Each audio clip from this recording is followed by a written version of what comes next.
Greetings and welcome. So today I want to go over my August wrap-up. So first off, I managed to finish the 10,000 Doors of January in time for the book club, and it was so good. I had such a great time reading it. It's such a great fantasy novel that really focuses on stories and it's about doorways, hence the 10,000 doors, and it was just so much fun. Lots of fantasy and different worlds and kind of a metaphor for stories and storytelling, and it was just so good. And a little spoiler for the ending, but the ending made me happy cry. I was so worried that it was going to be an incredibly stressful ending because it was such a, the whole book, it wasn't that intense, but it was almost an intense adventure without it being too bad, but I felt like it could have ended a different way and been a lot more stressful, but it ended up being a happy ending, so I was so happy for the main character and for the story that it didn't end up more stressful, because I could see it being and now they have to go on a more adventure kind of ending where it wasn't satisfying. It ended happily, and I was very, very glad, and the writing was amazing. I'm so excited to read more from Alix Harrow. I hadn't heard of her as an author before, so I was really excited to get to know this book through a book club, because it wasn't one I would have picked up before, but it is now probably one of my favorites. So that is a nice thing about going to an actual book club. I know sometimes there's books that I'm just not interested, and that's kind of held me back in the past of going to an assigned book club, because a lot of times I'll look into it and the book they're reading that month is just not one I'm into. So it kind of discourages me from joining, but this book was so good, and I'm so glad it was the one picked, and it's definitely one of my new favorites. So I'm definitely going to check out a lot more from Alix Harrow, because I really like her writing, and it was just such a fun fantasy that I want to see what else she's done. So also in August, I ended up reading the recommendation I got from my cousin Heather when we did our book talk, which was Bloodlust and Bonnets, which was this really fun, cute graphic novel that was sort of Regency themed, and it was just so much fun and so silly and just such a good time. It was a lighter read, but it was still fun, and the story was engaging, and it was so much silly comedy in it, and just, I really enjoyed it. So I was very happy that was what she recommended to me, and it was a really good read. So I would recommend that to anybody who likes Regency and comedy and graphic novels. It was a lot of fun.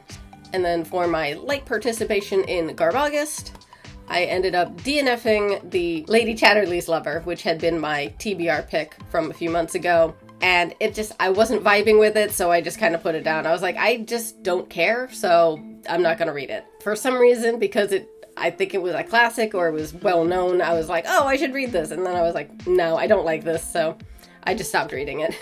So that was unfortunate, but it was worth a shot. It was one of those on my periphery, let me try this out. I tried it out, didn't like it, so I DNF'd it, and that was fine. But then instead I read Accidentally Amy, which was a very cute, fun rom-com, and that was a great choice for Garbaugust, just something light and fun and silly, and I read a couple of comics and graphic novels as well. So it was really nice to just have a chance to just pick out the more light, fluffy things to read and have a good time.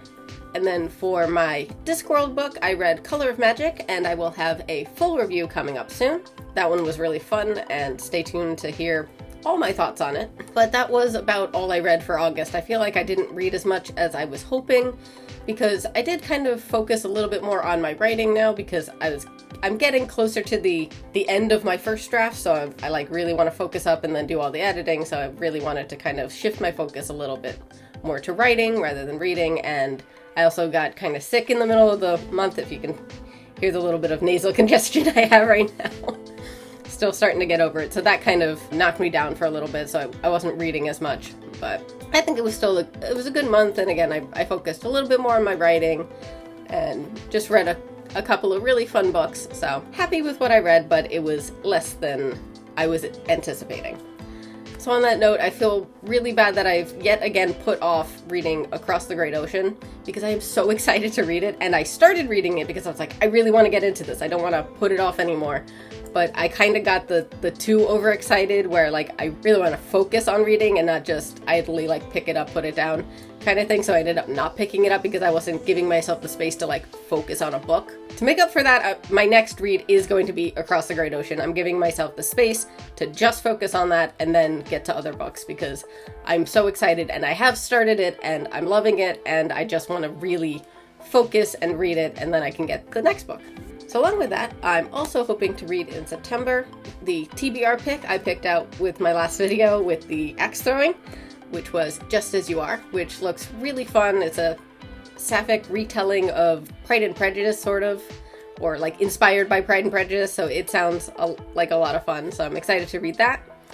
And I also wanted to read Cosmic Love in the Multiverse Hair Salon because that just sounded so much fun and I've been really excited about it, so I've decided this is when I'm going to read it. And then I'm going to also read Hitchhiker's Guide because, like I said, I've seen the movies, I haven't read the book, and I feel very remiss about that. And I really want to read it, and it just feels like it's going to be a fun read. So I definitely want to check out Hitchhiker's Guide. And for my Discworld book, reading this month for my review to come out in October is going to be Mort. And I'm really excited because it's the start of the death set. And I felt like it was appropriately sort of spooky for October and the Halloween season, so hopefully that'll be a nice review for that. And I really do start my spooky season in September. As soon as you can buy a pumpkin spice latte, it is fall for me. And that, I feel like that is creeping closer and closer into summer, but I'm okay with that. I am definitely a big fan of fall more than anything. Summer, it's always too hot, and I like the coziness of fall without it being cold like winter, so I'm very excited to get into the spooky, cozy season and read some fun books. So another update I wanted to talk about was, I know I had mentioned I was going to do 2 videos a week, so it's Tuesdays and Fridays, but the 8 videos a month has been a little bit of a stretch, so I want to just bring that down a little bit to 6. So it's going to be a video every Friday and then every other Tuesday, just because it felt like my ideas were kind of being stretched thin and my focus was a little thin, and I just wasn't able to focus on each video quite as much, and sort of trying to fill in 8 videos, I felt like there were a couple that were coming out kind of flat because I was just trying to get a video out, so I'm gonna bring it back a little bit to 6 a month, so it's every other Tuesday and every Friday. I think that'll help sort of focus in on each video and allow me to give a little bit more effort to each one. And on that note, I want to know what kind of videos you guys like, what I should be focusing on, if there's any that I already do that you really like that I should focus more energy on, or other ones that you're like, I'd love to see you do this kind of video, or these are my favorite kind of videos. Or even if there's just a book you want me to check out and review, if you're curious my thoughts on a certain book, or you think there's one I would really like. I love recommendations, and so if you've got any recommendations for good books or anything else, leave your suggestions down in the comments. But as always, I hope you all have a wonderful day.